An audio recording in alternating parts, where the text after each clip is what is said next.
நீ போராட வேண்டிய முதல் போராட்டம் தொழுகையில். ஃபஜ்ருக்கு போராடு, லுஹருக்கு போராடு, அஸருக்கு போராடு, மக்ரிபுக்கு போராடு, இஷாவுக்கு போராடு. ஏன் போராடுன்னு சொல்ற? இன்ன ஸலாத்த தன்ஹா அனில் ஃபஹ்ஷாஇ வல் முன்கர்.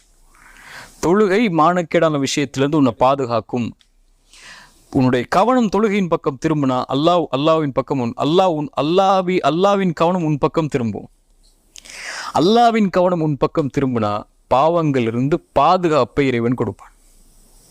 நீ பாவம் செய்யவே முடியாது, அந்த பாதுகாத்துருவான்.